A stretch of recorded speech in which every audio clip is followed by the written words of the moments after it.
Assalamualaikum warahmatullahi wabarakatuh. Salam sejahtera bagi kita semua. Kami dari kelompok 7 kelas 12 IPA 2 Madrasah Aliyah Negeri Bondowoso. Pada kesempatan kali ini, izinkanlah kami untuk memperkenalkan anggota kelompok kami, yakni Alfiatul Azizah nomor presensi 3, Sindel Sandi nomor presensi 8, Legendaris nomor presensi 16, dan Nadia Dwi Nur Hidayah nomor presensi 17. Di kesempatan kali ini, kita akan membahas tentang perkembangan iptek di Indonesia. Perkembangan iptek dalam era globalisasi. 1. Pengertian ilmu pengetahuan dan teknologi atau iptek. Teknologi berasal dari bahasa Yunani, yakni tekne, yang berarti pekerjaan. Dalam logos berarti suatu studi peralatan, prosedur, metode yang digunakan dari berbagai cabang industri. Menurut Prayitni, teknologi adalah seluruh perangkat ide, metode, teknik, benda-benda material yang digunakan dalam waktu dan tempat tertentu untuk memenuhi kebutuhan manusia. Adapun menurut Mardianto, teknologi adalah suatu perilaku produk informasi dan praktik-praktik baru yang belum banyak diketahui, diterima dan digunakan atau diterapkan oleh masyarakat dalam suatu lokasi tertentu dalam rangka mendorong terjadinya perubahan individu atau seluruh warga masyarakat.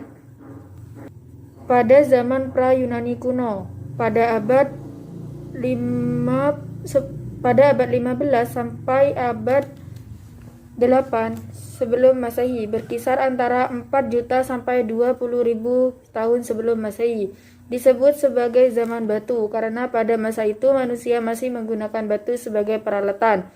Pada abad 15 sampai 7 sebelum Masehi, manusia telah menemukan besi, tembaga, dan perak untuk berbagai peralatan. Pada abad ke-6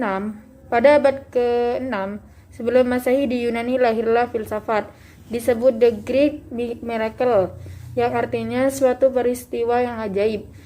Beberapa faktor yang mendasari lahirnya filsafat di Yunani, yakni mitologi bahasa Yunani, kesastraan Yunani, dan pengaruh ilmu pengetahuan. Yang kedua yakni zaman Yunani kuno. Zaman Yunani kuno merupakan zaman keemasan filsafat, karena pada masa ini orang memiliki kebebasan untuk mengungkapkan ide-ide atau pendapatnya yang bisa menumbuhkan sikap kritis yang menjadikan bangsa Yunani tampil sebagai ahli pikir yang terkenal. Sikap kritis ini yang menjadikan cikal bakal tumbuhnya ilmu pengetahuan modern, yaitu sikap uninquiring, suatu sikap yang senang menyelidiki sesuatu secara kritis. Yang ketiga yakni zaman pertengahan. Zaman pertengahan ini ditandai dengan adanya tampilnya teolog di lapangan ilmu pengetahuan. Hampir semua ilmuwan adalah para teolog sehingga aktivitas ilmiah terkait dengan aktivitas keagamaan. Semboyan berlaku bagi ilmu pada masa itu adalah Ensilia Theologia, yang artinya abdi agama. Zaman pertengahan oleh para ilmuwan sering dinamakan abad ke-8. Hal ini disebabkan perkembangan ilmu pengetahuan yang sudah ada sejak zaman Yunani Romawi menjadi terhenti di Eropa. Pada waktu agama Kristen berkembang di Eropa, kekuasaan gereja begitu dominan dan sangat menentukan kehidupan di Eropa. Yang keempat yakni zaman Renaissance.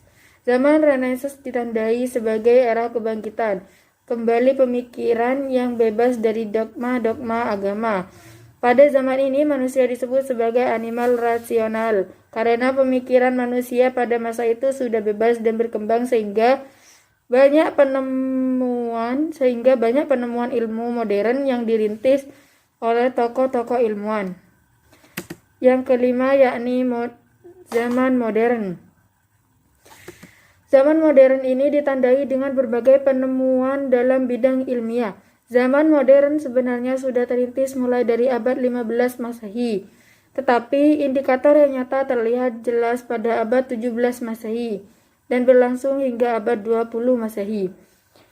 Hal ini ditandai dengan adanya penemuan-penemuan dalam bidang ilmiah, sumber pokok yang menyebabkan berkembangnya ilmu pengetahuan di Eropa dengan pesat, yaitu hubungan antara kerajaan Islam di semenanjung Liberia dengan negara Prancis, terjadinya perang salib dari tahun 1100 sampai 1300, dan jatuhnya Istanbul ke tangan Turki pada tahun 1453. Yang keenam yakni zaman kontemporer. Zaman kontemporer ini identik dengan rekonstruksi, dekonstruksi, dan inovasi-inovasi teknologi dalam banyak berbagai bidang.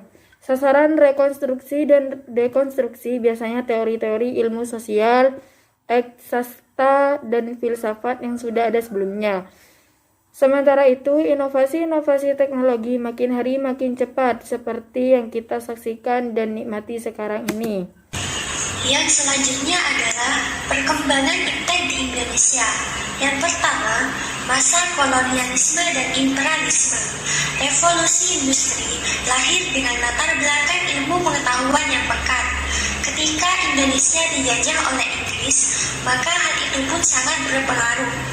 Raffles yang dalam kesempatan tersebut menjadi gubernur jenderal yang sangat perhatian terhadap ilmu pengetahuan dan alam, maka salah satu bunga bangkai yang ditemukan di Bengkulu dinamai dengan bunga Rafflesia arnoldi. Pembuatan kebun raya Bogor juga merupakan gagasan dari Raffles. Dalam hal ilmu perbintangan, di Bandung didirikan pula tempat observasi yang didirikan Van den Bosch. Yang kedua, masa pendudukan Jepang. Mengendalikan media komunikasi massa seperti surat kabar, majalah, kantor berita, radio, dan film. Sementara itu, dalam masa pembangunan, peran media massa sangat penting. Penyelenggaraan radio ditangani oleh Hoso Kanri Joko. Perkembangan radio merosot karena semua siaran radio diarahkan untuk kepentingan militer Jepang. Pada awal kemerdekaan, radio berperan menyebarkan berita proklamasi. Pada masa pendudukan Jepang, dalam bidang informasi, pasukan Jepang sepenuhnya. Yang ketiga adalah masa proklamasi sampai reformasi. Perkembangan ilmu pengetahuan dan teknologi di Indonesia pada masa ini berlangsung dengan cepat. Pada awal tahun 1970-an, kemajuan iptek mengalami peningkatan yang didukung pemerintah karena faktor-faktor perkembangan ekonomi, perluasan pertanian, dan perubahan sosial budaya. Pada tanggal 6 Maret 1962, dibentuk DUNENAS, Departemen Urusan Riset Nasional, yang kemudian berganti nama menjadi Departemen Riset Nasional atau DRN, yang bertugas merumuskan, mengamati, mengarahkan, dan mengendalikan kegiatan riset dan teknologi di Indonesia. Pada awal kemerdekaan, perkembangan iptek yang paling terlihat adalah bidang informasi. Contohnya radio. Pada waktu itu, radio berperan menyebarkan berita proklamasi kemerdekaan. Setelah itu, perkembangan iptek semakin pesat hingga saat ini. Yang selanjutnya adalah perkembangan teknologi informasi dan komunikasi. Yang pertama yaitu teknologi luar angkasa atau satelit. Pada masa Orde Baru, Indonesia membangun sistem komunikasi domestik atau SKSD Palapa. SKSD Palapa adalah sistem satelit komunikasi yang dikendalikan oleh sistem satelit komunikasi pengendali bumi yang dibuat oleh HAC, Huges Aircraft Company, Perumenter Indonesia. SKSD Palapa dibangun pada tahun 1974 sampai 1976 dengan peluncuran generasi 1A1 sampai tahun 1996 sudah generasi 3 dengan kode C2 yang jarak jangkauannya dari Irian sampai Vladivostok, Rusia, dari Australia sampai Selandia Baru, juga dipakai oleh negara-negara tetangga yaitu Australia, Papua Nugini, Selandia Baru, dan Vietnam. Satelit milik Indonesia yang mengudara di angkasa kembali bertambah. Kali ini, satelit yang diluncurkan bernama Nusantara 1 milik PT Pasifik Satelit Nusantara atau PSN. Yang kedua yaitu radio.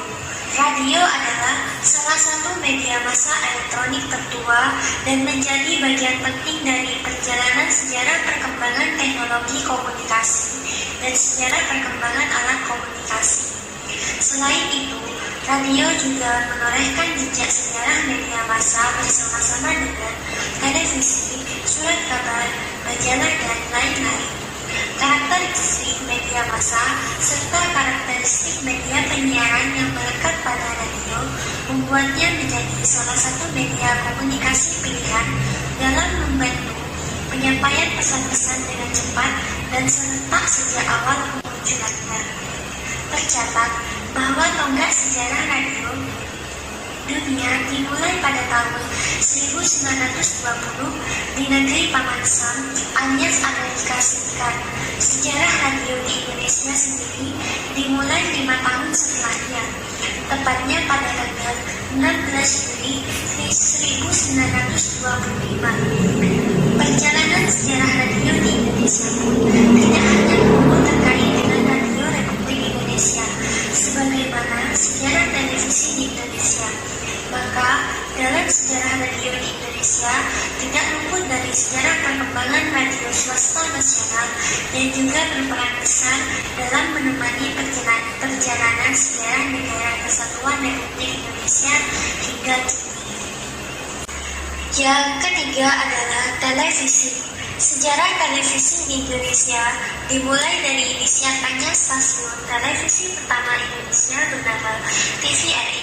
TVRI memulai siaran perdananya pada tanggal 17 Agustus 1962. TVRI menyiarkan peringatan Hari Kemerdekaan Republik Indonesia dari halaman Istana Merdeka Jakarta pada saat itu. Pada tahun 1989, pemerintah mengizinkan kehadiran televisi swasta sehingga bermunculan TV swasta seperti RCTI, SCTV, TVI, Antv, Indosiar, Metro TV, TV One, Kompas TV, Trans TV, Trans 7, dan lain-lain. Yang keempat adalah internet. Pada tahun 1990-an, perkembangan iptek di Indonesia ditandai dengan diperkenalkannya sistem teknologi informasi berupa jaringan internet. Internet memanfaatkan jaringan berbagai komputer yang terhubung secara langsung atau online.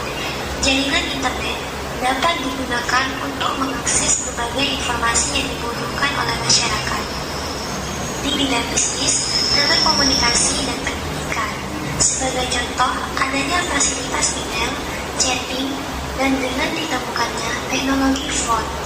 Di jaringan internet, kita semua bisa melakukan pembicaraan telepon jarak jauh dan sambungan langsung internasional yang mudah dan murah. Di bidang perdagangan, bisa juga membuat situs internet atau website untuk mempromosikan produk atau jasa di internet. Selanjutnya, produsen dan konsumen bisa melakukan transaksi dagang atau aktivitas jual beli produk dan jasa melalui jaringan internet yang disebut dengan e-komersi. Perkembangan teknologi transportasi yang pertama itu sarana transportasi darat. Transportasi darat diawali dengan adanya pembangunan jalan tol besar pada tahun 1973 untuk menghubungkan daerah-daerah terpencil. Jalan tol pertama yang dibangun pada tahun 1973 adalah jalan tol Jakarta, Bogor, Ciawi, dan masih banyak lagi pembangunan jalan tol yang masih berkembang hingga sekarang. Selain jalan tol, pada tahun 1995 telah diresmikan pembangunan kereta api ekspres yang berkecepatan 120 km per jam. Yang kedua yaitu sarana transportasi laut. Bidang transportasi laut telah mengalami perkembangan pesat di Indonesia selama Repelita 5. Upaya yang dilakukan pemerintah dalam pembangunan sarana transportasi laut adalah merehabilitasi dan meningkatkan kapasitas infrastruktur yang ada seperti pengadaan kapal feri, pengangkut barang, perbaikan pelabuhan dan dermaga untuk memperluas dan mempercepat lalu lintas antar pulau. Yang ketiga yaitu sarana transportasi udara. Perkembangan transportasi udara ditandai dengan semakin mudah dan cepatnya perjalanan melalui udara, baik antar pulau maupun antar negara, yaitu dengan tersedianya pesawat angkut penumpang dan maskopis penerbangan nasional seperti Garuda Indonesia, Merpati Air, Adam Air, Lion Air, Sriwijaya Air, Air Asia, dan lain-lain. Perkembangan teknologi pertanian revolusi hijau. Revolusi hijau sering dikenal dengan revolusi agraria, yaitu suatu cara perubahan bercocok tanam dari cara tradisional berubah ke cara modern untuk meningkatkan produktivitas pertanian. Tujuan dari revolusi hijau adalah meningkatkan produktivitas pertanian dengan cara penelitian dan eksperimen bibit unggul.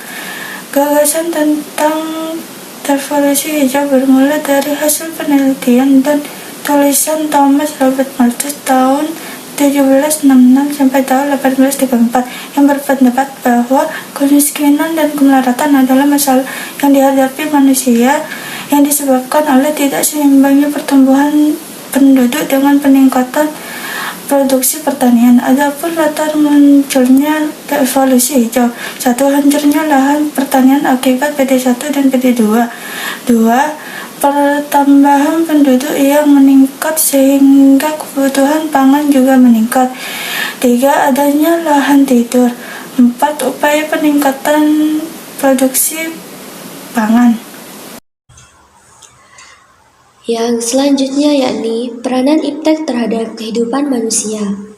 A. Dampak terhadap komunikasi dan transportasi.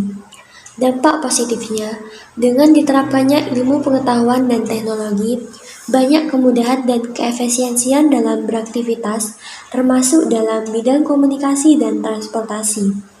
Saat ini, perbedaan tempat atau wilayah saat ini bukan kendala untuk dapat berkomunikasi via suara maupun gambar. Ditemukannya radio, televisi, telepon genggam dengan seperangkat fasilitas yang dimiliki. Demikian juga dengan jangkauan wilayah dengan teknologi modern.